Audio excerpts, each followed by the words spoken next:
नमस्कार मित्रमैत्रिणींनो, जर तुम्हाला आपल्या चॅनलवरच्या कथा आवडत असतील तर लाईक करत जात जा आणि चॅनलला सबस्क्राईब करून बाजूची घंटी दाबा आणि ऑलवर सेट करा, म्हणजे जेव्हा जेव्हा मी नवीन व्हिडिओ किंवा कोणतीही नवीन पोस्ट अपलोड करेन तेव्हा ती सगळ्यात आधी तुमच्यापर्यंत पोहोचेल। धन्यवाद। तर वळूया आपल्या कथेच्या पुढच्या भागाकडे। आता त्याची नजर तिच्या त्या भिजलेल्या ओठांवर गेली आणि तिथेच स्थिरावली। तसा तिचा ऊर वर खाली होऊ लागला। तो हळूहळू तिच्या ओठांवर झोकू लागला। तशी तिच्या हृदयाची धडधड पण खूपच फास्ट झाली। तिचं पण खूप जास्त प्रेम होतं त्याच्यावर। इतकी वर्ष विरह सहन केला होता तिनेही। त्याच्या स्पर्शासाठी ती पण तर आसुसली होतीच। शेवटी ह्या क्षणी बुद्धीचं न ऐकता तिच्या हृदयाचं ऐकलं तिने। तिच्या थरथरणाऱ्या शरीराला साथ दिली ती आणि स्वतःचे डोळे मिटून घेतले। आपोआप ओठ विलग झाले तिचे त्याच्या प्रतीक्षेत। तो तर आधीच अधीर झाला होता। त्याने तिच्या त्या भिजलेल्या गुलाबी ओठांवर स्वतःचे ओठ टेकवले आणि त्यांना हळुवारपणे कुस्करू लागला तो। आता पुढे पण त्याच्या त्या ओलसर ओठांचा स्पर्श जसा तिच्या ओठांना झाला तशी एक वीज सळसळून गेली तिच्या हृदयाच्या आरपार। डोळ्यांतून अश्रूचा एक थेंब बाहेर पडला, जो तिच्या गालावरून ओघळत खाली आला। मनात आनंदाचे कारंजे उडू लागले। इतकी वर्षे तरसली होती ती त्याच्या स्पर्शासाठी। आज इतक्या वर्षांनंतर तिच्या स्वामीने तिला जवळ घेतलं होतं आणि तिच्यावर प्रेमाचा वर्षाव करत होता तो। तिने त्याचा शर्ट तिच्या दोन्ही हातांनी घट्ट पकडून चुरघळला होता आणि त्याचा हा स्पर्श अनुभवत होती ती।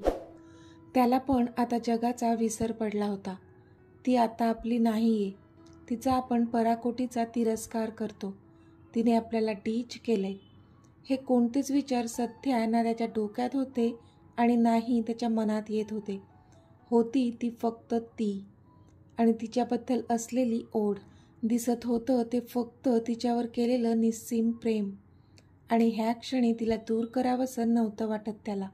अगदी गुंतून गेला होता तो तिच्या त्या गुलाबी भिजलेल्या ओठांनी स्वतःच्या ओठांना तृप्त करण्यात आणि त्याचसोबत स्वतःचं अशांत मनसुद्धा शांत करत होता तो। बराच वेळ त्या कोसळणाऱ्या पावसाच्या वातावरणात ते दोन जीव इतक्या वर्षांपासून आपल्या मनात जी आग लागली होती ती शांत करण्याचा प्रयत्न करत होते। इतके त्या चुंबनात गुंतले होते ते दोघे। पण अचानक असं काहीतरी झालं की त्याने तिला विजेचा झटका लागावा तसं स्वतःपासून दूर केलं आणि डोळे मोठे करून तिच्याकडे पाहत होता तो, अगदी रागाने। त्याला त्या क्षणी जानू मानवला पॅशनेटली किस करत असतानाचा तो व्हिडिओ आठवला होता आणि आपोआपच त्याचे हात तिच्या कमरेवरून सैल झाले होते आणि त्याने तिला स्वतःपासून दूर ढकललं होतं। पण ती तर अजूनही डोळे मिटूनच होती। अजूनही तिच्या ओठांवर त्याचे ओठ रेंगाळत आहेत असंच तिला वाटत होतं। तो दूर गेला असूनही। मी प्लीज, ती एकदम सिडिक्टिव्ह आवाजात बोलली, कारण अजूनही ती त्याच झोनमध्ये होती जिथे बुद्धीला मागे टाकून फक्त हृदयाचं ऐकत होती ती। डोळे अजूनही बंदच होते तिचे, त्यामुळे बिचारीला त्याचा चेहरा दिसलाच नाही, जो की आता रागाने खूपच लाल झाला होता आणि तिच्यावर रोखून पाहत होता। Don't take my name out of your mouth. तुझ्या तोंडून माझं नाव घेऊ नकोस। तो चिडून बोलला तशी ती त्या स्वप्नाच्या झुल्यावरून धपकन खाली पडली आणि वास्तवात आली। तिने समोर पाहिलं तर तो खूपच रागात तिच्याकडे पाहत होता। त्याचा तो अवतार पाहूनच ती घाबरली आणि आता थोड्या वेळापूर्वी काय घडलं ते तिला आठवलं। ह्यांना काय झालं आता लगेच? म्हणजे ह्यांना आवडलं नाही का मला किस केलेला? ती मनातच विचार करू लागली। पण बिचारीला तर त्या व्हिडिओबद्दल माहीतच नव्हतं, ज्यावरून सध्या तो तिला जज करत होता। तुला काहीच वाटत नाही का गं? तू तर अशी नव्हतीस, माझी जान अशी नव्हती। मलाच कळत नाही की मी जिच्यावर प्रेम केलं ती खरी की आता माझ्यासमोर उभी आहे ती मुखवटा घातलेली बाई खरी आहे। तो खूपच रागात बोलला। पण इथे जानू मात्र स्तब्ध झालेली। तिला कळतच नव्हतं तो काय बोलत आहे। तुम्हाला काय म्हणायचंय ते स्पष्ट म्हणा प्लीज। ती तरी हिम्मत करून बोलली. आवाजात खूपच थरथर होती. ओह, स्पष्ट ऐकायचं आहे तुला? ग्रेट. तर मग ऐक. तो खूपच खिन्नपणे हसत बोलला. तशी ती पुन्हा प्रश्नार्थक त्याच्याकडे पाहू लागली. तुझं लग्न झालं आहे ना? आणि जसं तू म्हणते की तुझं तुझ्या नवऱ्यावर खूप जास्त प्रेम आहे आणि आयुष्यभर त्याच्यावरच तू प्रेम करत राहणार, मग हे काय होतं हां? तू एखाद्या परपुरुषाला हा इंटेन्स किस करताना कुठे गेलं होतं तुझं सो कॉल्ड प्रेम? हो, बरोबर. तुझ्या तर शारीरिक गरजा जास्त आहेत. येस, म्हणून तर तू मला सोडून गेली होतीस ना, बरोबर ना? मग समोर मी असो नाहीतर मग दुसरा कोणीही असो, तू तर काय, त्याला पण. तो पुढे काही बोलणार त्याआधीच सटाक त्याच्या थोबाडीत जोरात येऊन बसली होती आणि समोर ती डोळ्यात अश्रू घेऊन उभी होती. तिचे डोळे अश्रूंनी तुडुंब भरले होते. परपुरुष, खरंच? ती मनातच बोलली आणि तिला अजूनच भरून आलं. बास, ह्यापुढे एक शब्दही नाही काढायचा तोंडातून. I hate you from bottom of my heart. ती रागातच बोलली आणि आलेला हुंदका अडवत तोंडावर हात ठेवून तिथून बाहेर धावत गेली. तो मात्र रागात केसांमधून हात फिरवत होता. खूप राग आलेला होता त्याला. ती एकटीच इतक्या जोरदार पावसात धावत सुटली होती. तिला ना रस्ता दिसत होता ना पावसाच्या सरी तिला अडवत होत्या. जिथे वाट दिसेल तिथे पळत सुटली होती ती. तिच्या कानात फक्त त्याचे ते बोचरे शब्द घुमत होते आणि तिच्या हृदयाला असंख्य वेदना देऊन जात होते. तो पण तिथून निघाला आणि त्यांची गाडी होती तिथे आला, पण ती नव्हतीच तिथे. त्याला वाटलं होतं की ती गाडीत जाऊन बसेल, पण नाही, ती नव्हतीच तिथे. तो इकडे तिकडे शोधू लागला तिला, पण नव्हती दिसत ती. त्याने मग त्याच्या 2 बॉडीगार्ड्सना तिच्या मार्गावर पाठवलं आणि तिचे अपडेट्स द्यायला सांगितलं. थोड्याच वेळात त्याच्या बॉडीगार्ड्सनी तिला ट्रेस केलं आणि त्याला अपडेट दिले. तसा तो निर्धास्त झाला आणि मग त्याची गाडी तिथून निघाली. जानूने एक टॅक्सी हायर केली होती आणि आता तिच्या घरी पोचली होती ती. ती जशी घरात शिरली त्याच्या बॉडीगार्ड्सनी त्याला अपडेट्स दिले. तसा तो शांत झाला. कितीही राग असला तिच्यावर तरी मन मात्र तिचीच काळजी करत होतं. इथे जानू घरी आली होती. तिला पोचायला उशीर झाला होता म्हणून मुलं कधीच झोपली होती. फक्त आशू जागी होती. जानू, तू फ्रेश हो, मी जेवण गरम करते, आशू बोलली. नको आशू, मी जेवून आली आहे, तू जाऊन झोप, मी पण झोपते. जानू बोलली तशी आशू पण तिला गुड नाईट बोलून झोपायला गेली. जानूने खोटंच सांगितलं की ती जेवून आली आहे, कारण आत्ता ह्या स्थितीत तिला जेवण जाणारच नव्हतं. इतकी ती डिस्टर्ब झाली होती, तुटून गेली होती तिच्याच मीचच्या त्या खोचक शब्दांनी. तिने मग पाणी प्यायलं आणि झोपण्याचा प्रयत्न करू लागली ती, पण वारंवार तिला त्याचे शब्द कानात घुमत होते आणि त्यांनी केलेला तो इंटेन्स किस डोळ्यांसमोर येत होता. म्हणजे तो किस करत असताना पण त्यांनी माझ्याबद्दल असाच विचार केला असेल का, की मी माझी शारीरिक भूक भागवते?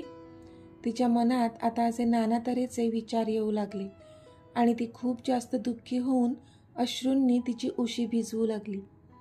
इथे अमित पण ह्या कुशीवरून त्या कुशीवर वळत होता. त्याला पण आजचा सगळा इन्सिडेंट जसाच्या तसा डोळ्यांसमोर येत होता.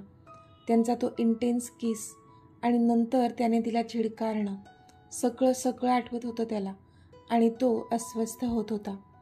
मी तिला हर्ट केलं का? माझं काही चुकलं का? नाही, मी कुठेच नाही चुकलो. चुकले ती, फक्त ती. तो स्वतःच्या मनाला स्वतःच समजावत होता, पण मन मात्र मानत नव्हतं. शेवटी उद्या आपण ऑफिसमध्ये तिला भेटू असा विचार करून झोपण्याचा प्रयत्न करू लागला तो. डॅड, अमितने पुन्हा एंगेजमेंट तोडली आहे, शर्वी खूपच रागात बोलली. व्हॉट? हे कधी झालं? तिच्या डॅडनी विचारलं. काल त्याचा फोन आला होता, शर्वी बोलली. असं कसं वागू शकतो तो? मी बोलतो राज्याध्यक्ष साहेबांशी, तिचे डॅड बोलले. त्याची काहीच गरज नाही आहे डॅड, आता मी बघतेच तो कसा माझ्याशी एंगेजमेंट नाही करत ते, ती बोलली. पण बेटा, तू काय करणार आहेस? तिच्या डॅडनी विचारलं. डॅड, तुम्ही फक्त बघा, नाही त्याला लग्नासाठी तयार केला ना तर नाव लावणार नाही. शर्वी शर्मा. शर्वी खूपच रागात बोलली. जानू अगं उठ, आज ऑफिसला जायचं नाही आहे का? आशू खिडकीचे पडदे बाजूला करत म्हणाली. पण तरी जानू मात्र उठलीच नाही. जानू, ए जानू. आशूने तिला पुन्हा आवाज दिला आणि आता तिच्या अंगाला हात लावून पाहिलं तर ते खूपच तापलं होतं.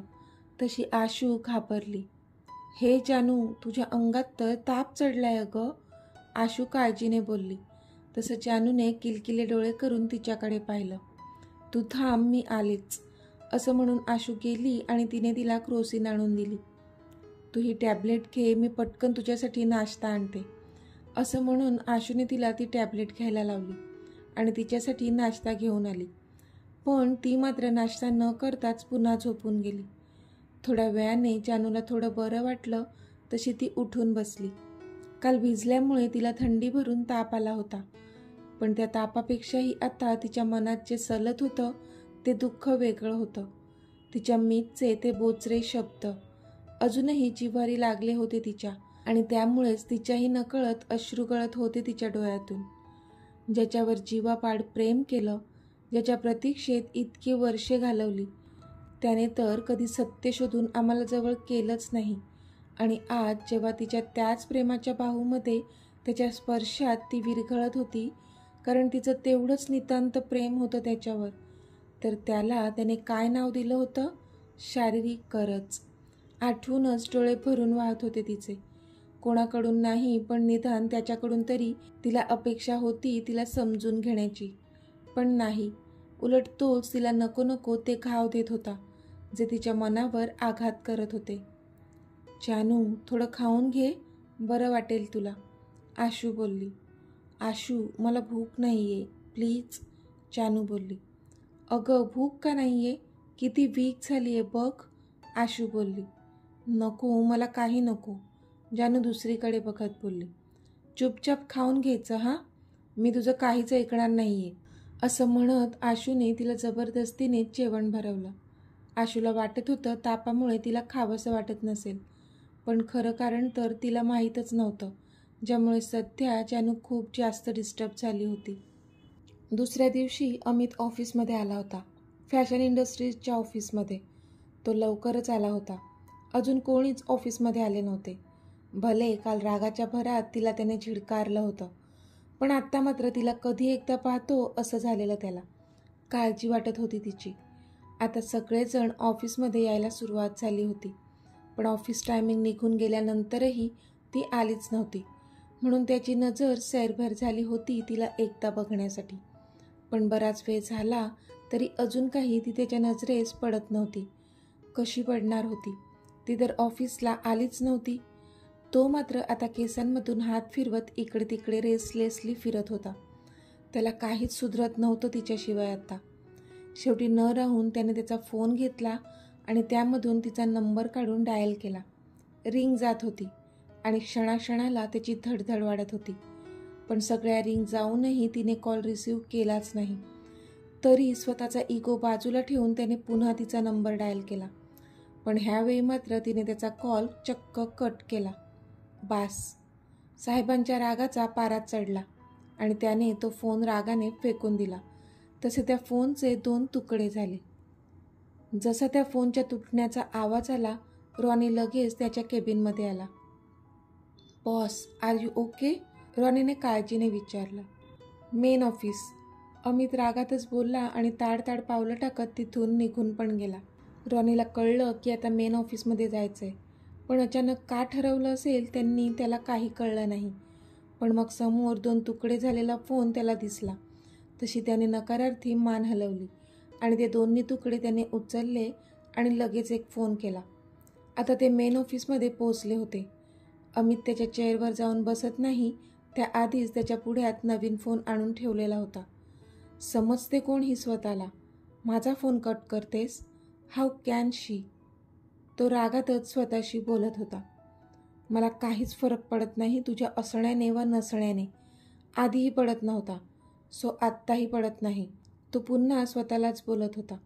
पण जरी तो स्वतःला समजावत होता, आतून मात्र खूप जास्त बेचैन झाला होता.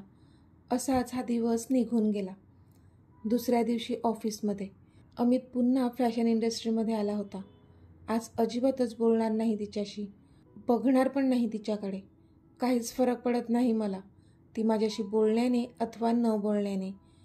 तो पुन्हा मनातच बोलला. पण डोळे मात्र समोरच्या डेस्कवरच लागलेले होते, तिला एकदा पाहण्यासाठी. पण अजूनही ती आली नव्हतीच, म्हणून पुन्हा तो अस्वस्थ झाला होता. आजही आली नाही, बरी तर असेल ना? त्याला आता तिची भयंकर काळजी वाटू लागली. मिसेस मोहिते अजून ऑफिसमध्ये आल्या नाहीत? त्याने पटकन रिसेप्शनवर कॉल करून विचारलं. तशी रिसेप्शनिस्ट घाबरली. सर, त्यांचा कोणताच मेल आलेला नाही आहे ह्याबद्दल. आय एम सॉरी, ती रिसेप्शनिस्ट बोलली. ओके, तो बोलला आणि रागानेच त्याने फोन कट केला. त्याला कळत नव्हतं की नेहमी सिन्सिअर असणारी जानू आज मात्र अशी वागत होती की तिने ऑफिशियली मेल केला नसेल. का तिने ऑफिशियली मेल केला नसेल? त्याला आता खूपच काळजी वाटू लागली तिची. Ronnie, call her and give me updates. त्याने रॉनीला फोन करून सांगितलं. तसं रॉनी ओके बोलला आणि त्याने तिला कॉल केला. पण नाही, रॉनीचा कॉल पण नव्हता घेतला तिने. तसा अजूनच अमितच्या जीवाला घोर लागला. इतकी अस्वस्थता फील करत होता तो की त्याला आता काहीच सुधरत नव्हतं. Ronnie, take the car, I want to see her. Amit बोलला आणि ताडताड पावलं टाकत बाहेर पण निघून गेला. बट बॉस, रॉनी काही बोलणार त्याआधीच अमित बोलला. We are going to her home right now. Amit बोलला आणि गाडीत जाऊन बसला. तसा मग रॉनी पण त्याच्या पाठीपाठी गेला आणि गाडीत बसला. तर मित्रमैत्रिणींनो, आजचा भाग तुम्हाला कसा वाटला ते मला कमेंटमध्ये सांगा. आणि जर आवडला असेल तर व्हिडिओला लाईक करा, शेअर करा आणि चॅनलला सबस्क्राईब करून बाजूची घंटी नक्की दाबा. चला तर भेटूया आपल्या पुढच्या भागात. तोपर्यंत धन्यवाद.